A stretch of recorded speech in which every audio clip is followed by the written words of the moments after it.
নবী পয়গম্বর বলেন, ও চাচা, দুনিয়ার খবর যদি বিশ্বাস করেন চাচা, তাহলে এটাও বিশ্বাস করেন আল্লাহ তাআলা সবার হায়াতের একটা সীমা দিয়েছে। মরণের পর যদি বেঈমান আর ইহুদি খ্রিস্টানের মতো মরে যান চাচা, কবরের ভিতরে জাহান্নামের আগুন, জাহান্নামে জ্বলতে হবে চাচা। শুধুমাত্র আপনি আমাকে বিশ্বাস করেন, একবার কালেমা পড়ে নেন, তাহলে দেখবেন আল্লাহ তাআলার প্রিয় বন্ধু হিসাবে গণনা হয়ে যাও। সঙ্গে সঙ্গে বলে, মুহাম্মদ তুই কি বললি? ধর এই মুহাম্মদকে ধর, মুহাম্মাদের মাথার তার মার সব ছিঁড়ে গেছে। নাউজুবিল্লাহ বলেন, আরো জোরে সরে বলেন। আবু জাহেল বলে, মুহাম্মাদের কি ছিঁড়ছে? তার মার সব ছিঁড়ে গেছে, মুহাম্মদ পাগল হয়ে গেছে। আমার নবী আবার নরম কণ্ঠে বলে, না চাচা, আমি পাগল হই নাই, মাথার তার মার ছেড়ে নাই। ও চাচা, আপনাকে হাতেও ধরে পায়েও ধরে বলে যাই, দুনিয়ার ভিতরে যারা ঈমান আনবে না, যারা কালেমা পড়বে না, চাচা ভালো করে শুনে নেন, বেঈমান হালাতে মরে যাবে, ইহুদির মতো মৃত্যুবরণ করবে, খ্রিস্টানদের মতো মৃত্যুবরণ করবে। ও চাচা, আপনি কি চান বেঈমান হয়ে মৃত্যুবরণ করতে, ইহুদির মতো মৃত্যুবরণ করতে, খ্রিস্টানের মতো মৃত্যুবরণ করতে? ও চাচা, আমি আপনার ভাতিজা হইয়া চাই না আপনি জাহান্নামে যান। বলে, জাহান্নাম বলতে কিছু নাই, জান্নাত বলতে কিছু নাই, আল্লাহ বলতে কিছু নাই। মুহাম্মদকে এই মদিনা থেকে, এই মক্কা থেকে তাড়াও। নবী আমার কাঁদতে কাঁদতে আস্তে আস্তে মদিনার দিকে বিদায় নিয়ে চলে যায়। সেই আবু জাহেল, আল্লাহ বলেন, এরে ফেরেশতা, যা যা, আমার বন্ধু মুহাম্মদকে এরা অপমান করেছে, ধ্বংস করে দাও। কেমন ভাবে ধ্বংস করবা? গত বছর হজে যে দেখে আসলাম, আবু জাহেলের যেখানে বাসা ছিল, ওখানে এক এক তালায় কমপক্ষে 1100 করে বাথরুম আর টয়লেট হাজী সাহেবদের জন্য তৈরি করেছে। সুবহানাল্লাহ! কেমন লানত! আবু জাহেলের বাসা যেখানে ছিল, ওখানে এক এক তলায় 1100 অধিক পরিমাণে বেশি হাজী সাহেবদের জন্য বাথরুম টয়লেট তৈরি করেছে। সকলে জোরে সরে বলি সুবহানাল্লাহ। স্পষ্ট ভাবে তার শাস্তিতে আমরা খুশি না বেজার? আরো জোরে বলেন। যে ব্যক্তি নবীজির পক্ষে নাই, আমরাও তো তার পক্ষে থাকতে পারি। আরো জোরে বলেন। নবীজিকে কত অত্যাচার করেছে, নবীজিকে কত গালিগালাজ করেছে। আমার শ্রেষ্ঠ নবী সাইয়্যিদুল মুরসালিন, খাতামান নবিয়্যিন, শাফিয়ে আযম, রাহমাতাল লিল আলামিন, সেই নবী স্পষ্টভাবে তাকে পাগল বলে ধিক্কার জানিয়েছে। মুহাম্মাদের তার মার ছেড়ে গিয়েছে, মাথা নষ্ট হয়েছে, এমন ভাবে ধিক্কার জানিয়েছে। আমরাও ওই আবু জাহেলকে সাধুবাদ জানাবো নাকি ধিক্কার জানাবো? মদিনা যাইতে পারলাম না, মদিনা দেখতে পারলাম না, মদিনা যাইতে পারলাম না, মদিনা দেখতে পারলাম না। আমি অসহায় তাই এত দূরে রই, আমি অসহায় তাই এত দূরে রই, শুধু সালাম জানাই, মদিনা যাইতে পারলাম না, মদিনা দেখতে পারলাম না। মদিনায় সবাই যেতে চান? সবাই যেতে চান? মদিনা নাম কত মধুর,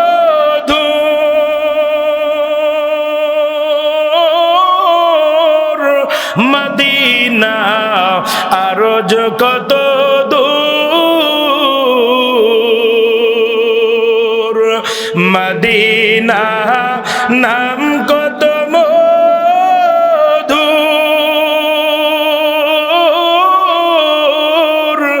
মদিনা আরজ কত দূর। সেই মদিনার পথ আমি সেই মদিনার পথের ধুলি আমি মাখতে পারলাম না মদিনা যাইতে পারলাম না মদিনা দেখতে পারলাম না আমি অসহায় তাই এত দূরে রই আমি অসহায় তাই এত দূরে রই শুধু সালাম জানাই মদিনা যাইতে পারলাম না মদিনা দেখতে পারলাম না একটু জোরে সরে বলি আল্লাহু আকবার আল্লাহ তাআলা রব্বুল আলামিনের দরবারে লাখো কোটি শুকর সুজুদ যে মহান আল্লাহ তাআলা রব্বুল আলামিন আমাকে আপনাকে ভালোবেসে মহব্বত করে আল্লাহ তাআলা রব্বুল আলামিনের পয়গম্বরের আশিকিন ও জাকিরিন হিসাবে বিভিন্ন জায়গা থেকে ফারেক করে বিভিন্ন ব্যস্ততার ভিতর থেকে ফারেক করে আল্লাহ তাআলা রব্বুল আলামিন আমাকে আপনাকে যাচাই ও বাছাই করে তৌফিক দান করেছেন এজন্য সবাই দিল থেকে উচ্চ আওয়াজে শুকরিয়া আদায় করি সকলে বলি আলহামদুলিল্লাহ মহান আল্লাহ তাআলা রব্বুল আলামিনের দরবারে লাখো কোটি শুকর আদায় করলে আল্লাহ তাআলা রব্বুল আলামিনের শুকরিয়া আদায় করতে করতে করতে করতে আমার আপনার জীবন শেষ হয়ে যাবে এরপরও মাওলা পাকের নিয়ামতের শুকরিয়া আদায় করা শেষ হবে হবে না সত্য না মিথ্যা আরো জোরে বলেন নবী পয়গম্বর পর্যন্ত বলেন আমার উম্মতেরা আল্লাহ তাআলা রব্বুল আলামিনের শুকরিয়া আদায় করতে করতে দুনিয়ার ভিতরে যত কূপ আছে সাগর আছে নদ নদী আছে সমুদ্র আছে কালি হিসাবেও যদি ব্যবহার করে শুকরিয়া আদায় লিখতে লিখতে লিখতে লিখতে সমুদ্র সৈকত সাগর কূপ নদ নদী সমস্ত পানি শেষ হয়ে যাবে মাওলার শুকরিয়া আদায় করা শেষ হবে না সকলে জোরে সরে বলি সুবহান এত পরিমাণে নিয়ামত বলেন বিভিন্ন ব্যস্ততার ভিতর থেকে ফারেক করে আল্লাহ এখানে আনছেন বসবার তৌফিক দিয়েছেন কোরআন ও হাদিসের কথা শোনার ও আমল করার তৌফিক দান করেছেন আমরা লাভবান হয়েছি নাকি ক্ষতিগ্রস্ত আরো জোরে বলেন লাভবান হইলাম কেমন লাভবান নবী পয়গম্বর বলেন আমার উম্মতেরা দ্বীনের মজলিসে বসলো স্ত্রী বিবিবাল বাচ্চা আত্মীয় স্বজন সমস্ত মায়া ত্যাগ করে দ্বীনের মজলিসে বসলো তো জীবনের সগীরা গুনাহ আল্লাহ মাফ করে দিলেন সুবহান আর কি নিয়ামত সাহাবা ইকরামরা রাসূল পয়গম্বরের কাছে জিজ্ঞাসা করেন ইয়া রাসূলুল্লাহ ইয়া হাবিবাল্লাহ আল্লাহ তাআলা গুনাহ মাফ করে কি ক্ষান্ত নবী পয়গম্বর বলেন সাহাবীরা আমার আল্লাহর নাম হলো গফফার আমার আল্লাহর নাম হলো সত্তার আমার আল্লাহর নাম হলো জব্বার আমার আল্লাহ হলো দয়াময় আল্লাহ তার বান্দা বান্দীদেরকে যেখান থেকে গুনাহ মাফ করে দেয় আল্লাহর নবী বলেন আমার আল্লাহর নাম হলো গফফার গফুরুর রহিমের পাওয়ারের ওসিলায় ওখানে নেক দিয়া ভরপুর করে দেয় সুবহান সাহাবা ইকরামরা জিজ্ঞেস করেছেন ইয়া রাসূলুল্লাহ ইয়া হাবিবাল্লাহ আল্লাহ আর কি কি নিয়ামত ও ফজিলত দান করেন নবী পয়গম্বর বলেন আমার উম্মতেরা যখন কোরআন মাহফিলের ময়দানে বসে যায় আমার উম্মতেরা যখন তোর তালিমের ময়দানে যখন বসে যায় নবী পয়গম্বর বলেন শুধু তার আমলনামা থেকে সগীরা গুনাহ মাফ করা হয় না যাদের ভালোবাসা ও মায়া ত্যাগ করিয়া মহাব্বত ত্যাগ করে চলে আসে নবী পয়গম্বর বলেন তার স্ত্রী হতে পারে তার সন্তান হতে পারে তার বিবি বাল বাচ্চা হতে পারে আত্মীয় স্বজন হতে পারে। নবী পয়গম্বর বলেন ওই ব্যক্তি বসার কারণে তাদের আমলনামা থেকেও সগীরা গুনাহ মাফ করে ওখানে নেক দিয়া ভরপুর করে দেওয়া হয়। সুবহানাল্লাহ। যেখানে কোরআন মাহফিলের ময়দান করা হয়, নবী পয়গম্বর সাহাবীদেরকে বলেছেন, ও প্রাণপ্রিয় সাহাবীরা তোমরা শুনে নাও, যেখানে দ্বীনের মজলিস করা হয়, যে এলাকার ভিতরে কোরআন মাহফিলের ময়দান করা হয়, এলাকার ভিতরে যত মুর্দারা শাহিদ আছে সব মুর্দারা এই মাহফিলের ওসিলায় আল্লাহ তাদের কবরের আযাব মাফ করে দেয়। সুবহানাল্লাহ। এখানে আসছেন কোন রাজনৈতিক আলোচনা শোনার জন্য নাকি কোরআনের মাহফিল শোনার জন্য? আর জোরে বলেন।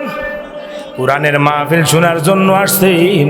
আল্লাহ নিজেও বলেন আমি আল্লাহর মায়ায়, আমি আল্লাহর মহাব্বতে, আমি আল্লাহর ভালোবাসায় আমার যেই সমস্ত বান্দারা এক হাত দৌড়ায়, আমি আল্লাহ ওই বান্দার জন্য দুহাত অগ্রসর হয়ে যায়।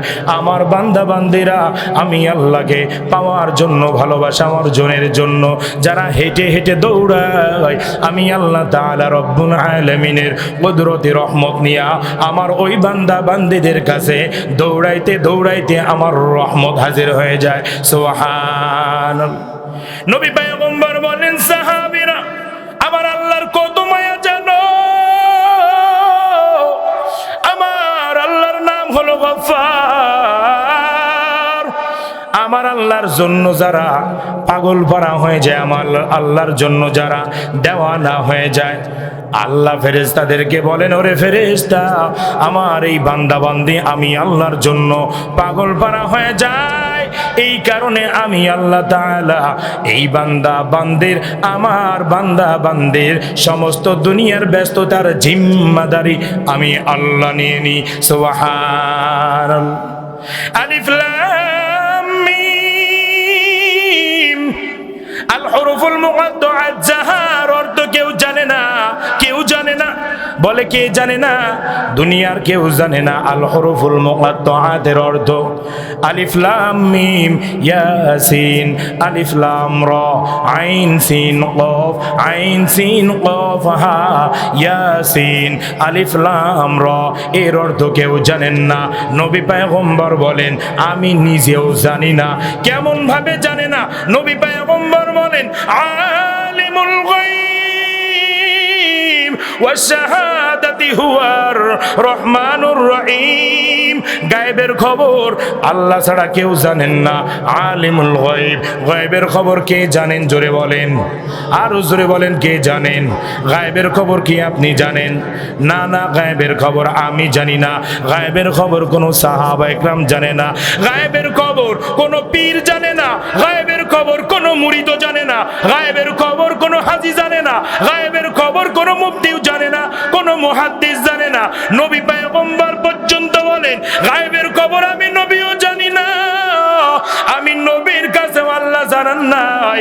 আলিফ লাম মিম যার অর্থ কেউ জানে না, কেউ জানেন না, তবে একজন জানেন।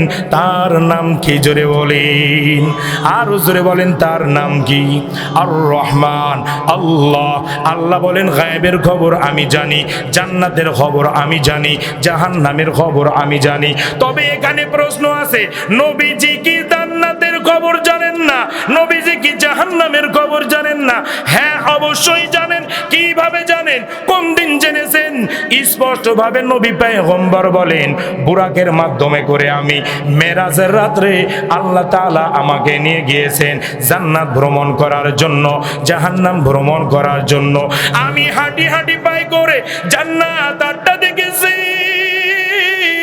জাহান্নামও 7টা দেখেছি।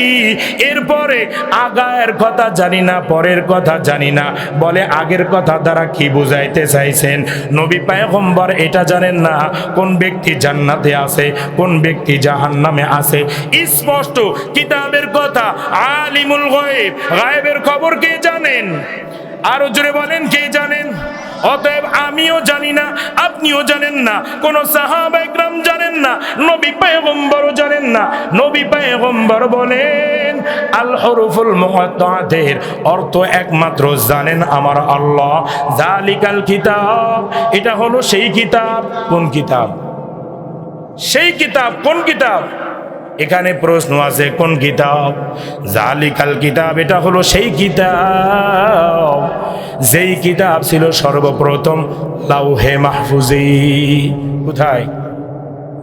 লাউহে মাহফুজে। কোথায়? আরো জোরে বলেন। লাউহে মাহফুজে। আমি আপনি আমরা সবাই মনে করি কিতাব হুজুরেরা বয়ান করে, আলেম উলামারা বয়ান করেন, স্পষ্টভাবে কিতাব নাজিল করা হয়েছে পবিত্র রমজান মাসে। কোন মাসে? আরো জোরে বলেন। স্পষ্ট তো বুঝেই গেলেন, ইন্না আনজালনাহু ফি লাইলাতিল কদর, কদরের রাতে কোরআনকে নাজিল করা হয়েছে। তবে কোথা থেকে, কোথায় নাজিল করা হয়েছে এটা আমি আপনি অনেক মুসলমান আছে জানিই না। ঠিক কিনা জোরে বলেন। জালিকাল কিতাব, এটা হলো সেই কিতাব। বলে কোন কিতাব? যেই কিতাব ছিল লাউহে মাহফুজে। হুজুরেরা বয়ান করে পবিত্র কোরআন নাজিল করা হয়েছে রমজানে। আবার তাফসিরের ভিতরে উল্লেখ করা হয়েছে, মিশকাতুল মাসাবিহ কিতাবের ভিতরে উল্লেখ করা হয়েছে, নবী পয়গম্বর বলেন আল্লাহ যখন যতটুকু প্রয়োজন মনে করেছেন তখন ততটুকুই কোরআন দান করেছেন। লাউহে মাহফুজে ছিল সর্বপ্রথম এই কোরআন। ওই লাউহে মাহফুজ থেকে ইন্না আনজালনাহু ফি লাইলাতিল কদর, কদরের রাতে লাউহে মাহফুজ থেকে 30 পারা কোরআন নাজিল করা হয়েছে দুনিয়ার প্রথম আসমানে। সকলে জোরে সরে বলি সুবহানাল্লাহ। জমিনে স্পষ্টভাবে নাজিল করা হয় নি, কোরআন নাজিল করা হয়েছে দুনিয়ার প্রথম আসমানে। কোন জায়গায়? সবাই বলেন, জানেন কোথায়? প্রথম আসমানে একই সাথে একত্রে একবারে একই টাইমে কোরআনকে নাজিল করা হয়েছে লাইলাতুল কদরের রাত লাউহে মাহফুজ থেকে দুনিয়ার প্রথম আসমানে, কিন্তু জমিনে এখনো পর্যন্ত আল্লাহ নাজিল করেন নাই। জালিকাল কিতাব, এটা হলো সেই কিতাব। বলে কোন কিতাব? যেই কিতাবের ভিতরে কোনো সন্দেহ নাই, যেই কিতাবের ভিতরে কোনো ভুল নাই, যেই কিতাবের ভিতরে কোনো মিথ্যা নাই, এমন একটা কিতাব দান করেছেন যেই কিতাবের ভিতরে কোনো সন্দেহের অবকাশ আছে, মিথ্যা নাই, যেই কিতাবের ভিতরে অসত্য কোনো ঘটনা নাই, যেই কিতাবের ভিতরে অসত্য কোনো বাণী নাই। নবী পয়গম্বর বলেন এই কিতাবকে এমন সম্মান করা হয়েছে 104 খানা কিতাব সব থেকে আল্লাহ তাআলা সব থেকে মর্যাদাপূর্ণ কিতাব দান করেছেন আল কোরআন। আল কোরআন হলো শ্রেষ্ঠ কিতাবের নাম হলো আল কোরআন, মহাগ্রন্থ কিতাবের নাম হলো আল কোরআন। এই কোরআনের কত মর্যাদা জানো?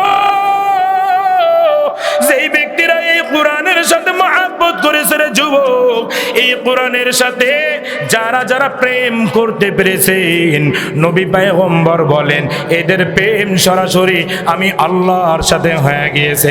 সুবহানাল্লাহ। তবে আবু জাহেল মার্কা লোকজন, যদি আবু জাহেল মার্কা লোকজন কোরআনের সাথে মহব্বত করে, এরপরও হেদায়েতের বাতি আসবে না। স্পষ্ট নবীজির চাচা আবু তালেব, নবীজির চাচা আবু জাহেল কোরআনের সাথে মহব্বত করেছেন ঠিকই, নবীজিকে মহব্বত করেছেন, ইসলামকেও ভালোবেসেছেন, কিন্তু লা ইলাহা ইল্লাল্লাহু মুহাম্মাদুর রাসূলুল্লাহ কালেমা না মানার কারণে জাহান্নামী হয়ে গিয়েছে। ঠিক কিনা জোরে বলেন? শুধুমাত্র কি না মানার কারণে? আরো জোরে বলেন।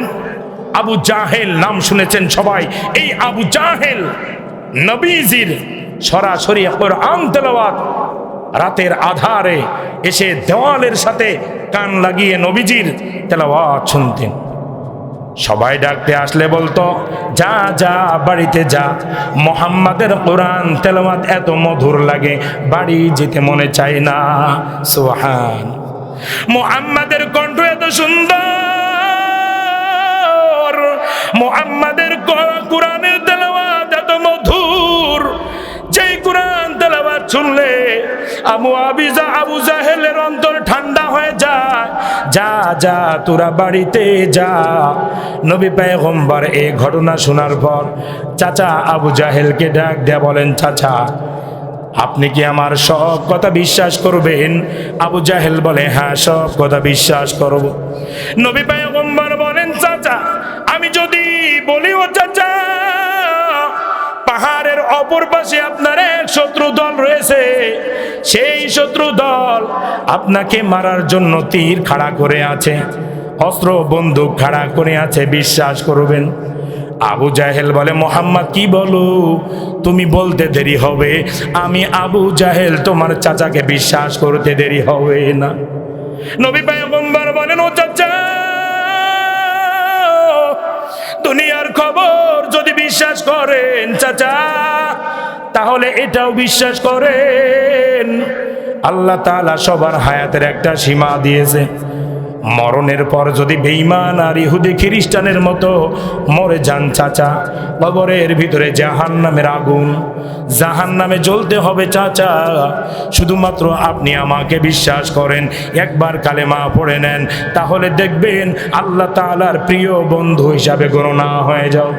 সঙ্গে সঙ্গে বলে, মুহাম্মদ তুই কি বললি? ধর এই মুহাম্মদকে ধর, মুহাম্মাদের মাথার তার মার সব ছিঁড়ে গেছে।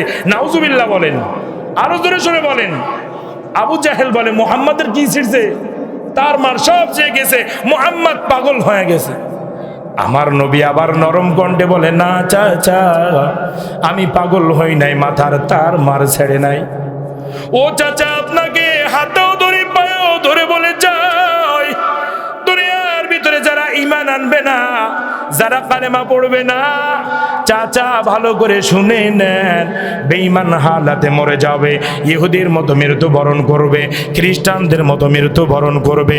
ও চাচা আপনি কি চান বেঈমান হয়ে মৃত্যুবরণ করতে, ইহুদির মতো মৃত্যুবরণ করতে, খ্রিস্টানের মতো মৃত্যুবরণ করতে? ও চাচা আমি আপনার ভাতিজা হইয়া চাই না আপনি জাহান্নামে যান। বলে, জাহান্নাম বলতে কিছু নাই, জান্নাত বলতে কিছু নাই, আল্লাহ বলতে কিছু নাই। মুহাম্মদকে এই মদিনা থেকে, এই মক্কা থেকে তাড়াও। নবী আমার কাঁদতে কাঁদতে আস্তে আস্তে মদিনার দিকে বিদায় নিয়ে চলে যায়। সেই আবু জাহেল, আল্লাহ বলেন, এরে ফেরেশতা যা যা, আমার বন্ধু মুহাম্মদকে এরা অপমান করেছে, ধ্বংস করে দাও।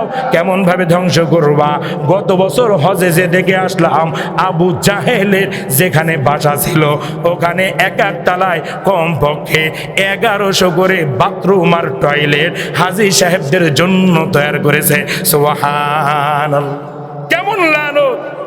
আবু জাহেলের বাসা যেখানে ছিল ওখানে এক এক তালায় 1100 অধিক পরিমাণে বেশি হাজী সাহেবদের জন্য বাথরুম টয়লেট তৈরি করেছে। সকলে জোরে সরে বলি সুবহানাল্লাহ। স্পষ্ট ভাবে তার শাস্তিতে আমরা খুশি না বেজার? আরো জোরে বলেন। যে ব্যক্তি নবীজির পক্ষে নাই, আমরাও তো তার পক্ষে থাকতে পারি। আরো জোরে বলেন। নবীজিকে কত অত্যাচার করেছে, নবীজিকে কত গালিগালাজ করেছে। আমার শ্রেষ্ঠ নবী সাইয়্যিদুল মুরসালিন খাতামান নবিয়্যিন শাফিয়ে আযম রাহমাতাল লিল আলামিন, সেই নবী স্পষ্ট ভাবে তাকে পাগল বলে ধিক্কার জানিয়েছে। মুহাম্মাদের তার মার ছেড়ে গিয়েছে, মাথা নষ্ট হয়েছে, এমন ভাবে ধিক্কার জানিয়েছে। আমরাও ওই আবু জাহেলকে সাধুবাদ জানাবো নাকি ধিক্কার জানাবো? আর জোরে বলেন। ধিক্কার জানাতে হবে। এখন যদি 1100 হয়, আমরা দোয়া করব আগামী বছর আসতে আসতে যেন দেখতে পারি তার ডবলের ডবল তার বাড়ির এরিয়ার উপরে বাথরুম ও টয়লেট যেন তৈরি হয়ে যায়। ঠিক কিনা জোরে বলে। আবু জাহেল আমার নবী, যেই নবীকে না বানাইলে আসমান বানাইতেন না, জমিন বানাইতেন না, চন্দ্র তারকা কিছুই বানাইতেন না, সেই নবীজিকে এত কষ্ট দিয়েছে, তার উম্মত হয়ে আমরা কখনো মেনে নিতে পারি না। এজন্য আমি মুসলমানের সন্তান, আপনিও মুসলমানের সন্তান, মনে রাখতে হবে আবু জাহেল মার্কা কোনো কার্যক্রম আমার দ্বারা, আমার স্ত্রীর দ্বারা, বিবি বাচ্চার দ্বারা যেন না আরো জোরে বলেন, যেন না। সব হবে কার জন্য?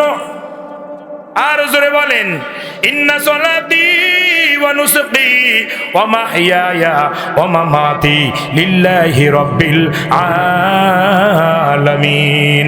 আমার নামাজ, আমার রোজা, আমার সাদকা, আমার দান, আমার কুরবানি, আমার খাওয়া দাওয়া, আমার চলাফেরা, মানুষের সাথে ভালো ব্যবহার করা, সব হবে কার জন্য? আরো জোরে বলেন, কার জন্য? আল্লাহ বলে না, যেই সমস্ত বান্দারা আমি আল্লাহর হয়ে যায়, আমি আল্লাহ তার হয়ে যায়। আমার বান্দা যদি আমাকে মহাব্বত করে, আমি আল্লাহ তাকে মহাব্বত করি। আল্লাহু তাআলা উদউনি আস্তাজিব লাকুম। আল্লাহ তাআলা নবী পয়গম্বর বলেন, আল্লাহকে ডাকার মতো যদি একবার ডাক দাও, আল্লাহ বলেন বান্দা তোর কি সমস্যা বল। একবার ডাকের কারণে কমপক্ষে 7 বার জবাব দিয়ে বলবেন। একবার আল্লাহ বলবেন বান্দা তোর চলাফেরা জীবনে কি সমস্যা বল, বান্দা তোর আমলের জীবনে কি সমস্যা বল, বান্দা তোর খাওয়া দাওয়ায় কি সমস্যা বল, বান্দা তোর আমলে কি সমস্যা বল, বান্দা তোর সংসার জীবনে কি সমস্যা বল। আল্লাহ বলেন আমার বান্দারা একবার ডাক দিবে, আমি আল্লাহ কমপক্ষে 7 বার জবাব দিব। সুবহানাল্লাহ। এক ব্যক্তি ভদ্রলোক, কি লোক বলেন না কেন, কি লোক? ভদ্রলোক। মনে করে নিজে নিজে বানাইছি, কাদা দিয়া, খের দিয়া, শলা দিয়া বানিয়েছে একটা মূর্তি, বানাইয়া ভগবানকে সামনে রাখিয়া শুধুমাত্র সনাম সনাম সনাম করে ডাকে। 80 বছর ধরে ডাকে, কিন্তু সামনে বানানো যেই মূর্তি সনাম সনাম বলে ডাকা হয়, 80 বছর পার হয়ে গেল, মূর্তিটিকে কোনো জবাব নাই। কিন্তু মানুষটা হলো অপবিত্র অবস্থায়, সনাম সনাম সনাম বলে ডাকার কারণে কোনো জবাব নাই। একদিন মুখ ফুসকিয়া সমাদ বের হয়ে গেল। আপনারা বিচক্ষণ ব্রেন দিয়ে বলবেন কুল হুয়াল্লাহু আহাদ আল্লাহু সমাদ। এই সমাদ নামটা কার? আরো জোরে বলেন। সনাম সনাম বলে কত বছর ডাক দিয়েছেন বলেন? 80 বছর। কিন্তু জবাব পেয়েছেন না? না, একদিন বেকায়দায় সমাদ নামটা মুখ দিয়ে বের হয়ে গেল। আল্লাহ সাথে সাথে বলেন বান্দা তোর কি সমস্যা বল, আমি আল্লাহ হাজির হয়ে গেছি। আল্লাহু আকবার। সঙ্গে সঙ্গে এই ব্যক্তি চিন্তিত হয়ে গেল, এতদিন ধরে ডাকলাম সনাম সনাম, কোনো জবাব পাইলাম না। আজকে বেকায়দা কারণে সমাদ বলে ডাকার কারণে আমার আল্লাহ জবাব দিয়ে দিয়েছে। তাহলে আজকে আমি কালেমা পড়ে মুসলমান হয়ে যাব। কালেমা পড়ে মুসলমান হইয়া যদি আল্লাহর 5 ওয়াক্ত নামাজ আদায় করে আমি তাসবিহ তাহলিল করিয়া আমার আল্লাহকে জপতে শুরু করি, তাহলে আমার আল্লাহ কতবার জবাব দিবে। সুবহানাল্লাহ। আল্লাহকে ডাকলে আল্লাহ কি জবাব দেয় বলেন? দেয় তো ইনশাআল্লাহ। আল্লাহ অবশ্যই জবাব দেয়। ডাকো, বিপদ আফাত বালা মুসিবতে সব সময় আমার আল্লাহকে ডেকে দেখো। আল্লাহ বলবে না বান্দা তোর কি সমস্যা বল। আর যেই সমস্ত ব্যক্তিরা নামাজও পড়ে না, যেই সমস্ত ব্যক্তিরা রোজাও রাখে না, হজও আদায় করে না, যাকাতও আদায় করে না, দানও করে না, সদকাও দেয় না, আল্লাহ বলেন রাগান্বিত আওয়াজ দিয়ে বলেন এরে বান্দা আমি আল্লাহ তোকে হাসরের ময়দানে কুকুর বানাবো না, জানোয়ার বানাবো না, শিয়াল বানাবো না, জীব জন্তু আমি আল্লাহ কিছুই বানাবো না। আমি আল্লাহ তোর জন্য রাখলাম ফিনারি জাহান্নাম, জাহান্নাম আমি আল্লাহ অবধারিত করে রাখলাম। খালিদিনা ফিহা আবাদা, চিরস্থায়ী জাহান্নামে থাকো, জাহান্নাম থেকে বের হতে পারবা না। আর যেই সমস্ত ব্যক্তিরা নামাজও কাজা দেয় না, রোজাও কাজা দেয় না, হজ কাজা দেয় না, আমলে চলে বেশি বেশি করে আল্লাহ বলেন ইল্লাল্লাযীনা আমানু ওয়া আমিলুস সলিহাত ওয়া তাওয়াসাউ বিল হক ওয়া তাওয়াসাউ বিস সবর, যারা আল্লাহর প্রতি ঈমান আনয়ন করেছে, ওয়া আমিলুস সলিহাত, যারা আমলে সালেহ করেছে, ওয়া তাওয়াসাউ বিল হক, যারা হকের উপরে চলেছে, ওয়া তাওয়াসাউ বিস-সবর, যারা ধৈর্য ধারণ করেছে। আল্লাহ বলেন স্পষ্ট ভাবে, আল্লাযীনা ইয়ারিসুনাল ফিরদাউস হুম ফিহা খালিদুন, তাদের জন্য আমি আল্লাহ রাখলাম জান্নাতুল ফিরদাউস। সুবহান, হুম ফিহা খালিদুন, চিরস্থায়ী জান্নাতুল ফেরদাউসের ভিতরে অবস্থান করবে, আর কখনো বের হবে না। সুবহানাল্লাহ, একটু জোরে সোরে বলেন সুবহান। এবার চিন্তা করে দেখো রে যুবক, নিজে নামাজ পড়ছি, নিজে ভালো কাজ করছি, আমলে সালেহ করেছি, আমার বিবি বাল বাচ্চা আমলে সালেহ করে কিনা? আমি নামাজ আদায় করলাম, আমার সন্তান নামাজ আদায় করে কিনা? আমি নামাজ আদায় করলাম, আমার বিবি বাল বাচ্চা নামাজ আদায় করে কিনা?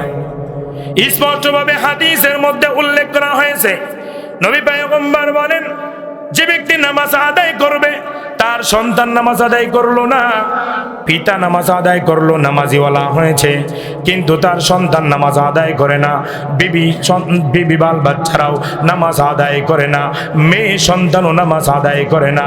আল্লাহর রাসূল পয়গম্বর বলেন, হাসরের ময়দানে যত ইবাদত থাকুক না কেন, যত আমলের পাওয়ার কত বড়ই হোক না কেন, স্পষ্টভাবে রাসূল পয়গম্বর বলেন, এরা কখনোই জান্নাতের অধিবাসী হতে পারবে না। সন্তান আপনার বিরুদ্ধে মামলা দায়ের করবে, বিবি বাল বাচ্চা তারাও আপনার বিরুদ্ধে মামলা দায়ের করবে। কি বলে মামলা দায়ের করবে? স্পষ্টভাবে হাদিসের মধ্যে আশরাফ আলী ফারুকী থানবী রহমাতুল্লাহি আলাইহি তিনিও তার কিতাবের ভিতরে উল্লেখ করেন, সন্তান পিতার বিরুদ্ধে, মাতার বিরুদ্ধে মামলা দায়ের করবে। আল্লাহর বিচারের কাঠগড়ায় কেমন?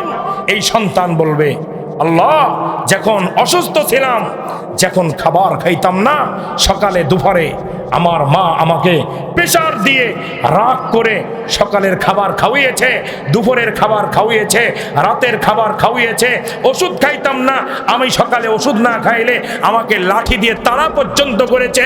সকালে যখন, দুপুরে যখন, রাত্রে আমি যখন ওষুধ খাইতাম না, আমার মা রাগ করেছে, বাবা রাগ করেছে। আল্লাহ, আমার মায়ের বিরুদ্ধে, বাবার বিরুদ্ধে মামলা দায়ের করলাম। আমি মাদ্রাসায় পড়ি নাই, আমি কোরআন পড়ি নাই, নামাজ পড়ি নাই, ভুল করেও আমার মা, আমার বাবা নামাজের তাগিদ দেয় নাই। যদি নামাজের জন্য শাসন করত, তাগিদ দিত, ঠিক আমি নামাজিওয়ালা হয়েই কবরে হাজিরা দিতাম। ঠিক কিনা জোরে বলেন? অতএব সন্তান নামাজ পড়ে না, দিনের শিক্ষা পায় না, এটার জন্য দায়ী পরিপূর্ণভাবে প্রতিটা সন্তানের মা এবং বাবা। ঠিক কিনা জোরে বলেন? হুজুরের কাছে বলে, হুজুর, স্কুলে যে স্যারের কাছে বলে, শিক্ষকদের কাছে বলে, সন্তান মানুষ করাইতে পারলাম না। সন্তান কি বলেন? মানুষ করাইতে পারলাম না, কথা শুনে না। মাদ্রাসায় ভর্তি করে দাও, নুরানি মাদ্রাসায়, মক্তব মাদ্রাসায় দ্বীনি শিক্ষা যেদিন থেকে পাবে, এই সন্তান মা, বাবা, মুরব্বীদের অবাধ্য হতে পারবে না। ঠিক কিনা জোরে বলেন? মাদ্রাসায় এজন্য সন্তানকে পড়াতে হবে। কেন? ওই মায়ের থেকে দামি মা আর কেউ হতে পারে না, বাবার থেকে দামি বাবা আর কেউ হতে পারে না। যেই মা, যেই বাবা মৃত্যুবরণ করলে তার জানাজার ইমামতির মুসল্লায় তারই সন্তান দাঁড়ায় যায়। ঠিক কিনা জোরে বলেন? এই জন্য মনে করতে হবে, আল্লাহ তাআলা আমাকে দুনিয়ার ভিতরে পাঠিয়েছেন, ওমা খালাকতুল জিন্না ওয়াল ইনসা ইল্লা লিয়াবুদুন। মানব এবং জিন জাতিকে আল্লাহ সৃষ্টি করেছেন। কেন সৃষ্টি করেছেন? একমাত্র, কেবলমাত্র, শুধুমাত্র তার ইবাদত করার জন্য। কার ইবাদত করার জন্য? জোরে বলেন, আরো জোরে বলেন। এর পর্দার অন্তরের আম্মা জান, মাইকের আওয়াজ যতদূর পর্যন্ত যায় রে আম্মা জান, ভালো করে শুনে নাও। ছেলেকে ওসি বানাও, ছেলেকে ডিসি বানাও, ছেলেকে ম্যাজিস্ট্রেট বানাও, কোনো সমস্যা নয়, তবে ছেলেকে বিন্দু পরিমাণ বিয়াদব বানায় না। ঠিক কিনা? বিয়াদব বানিয়ে সময় মুরব্বীর সাথে বিয়াদব করছে, বেয়াদবি করছে, মা বাবার সাথে বেয়াদবি করছে।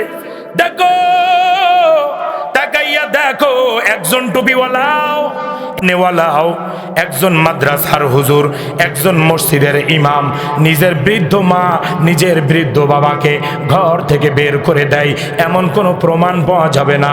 তবে হাজার হাজার, অনেক অনেক, লক্ষ লক্ষ, কোটি কোটি পর্যন্ত গোটা দুনিয়ার ভিতরে ছড়ায় যাবে।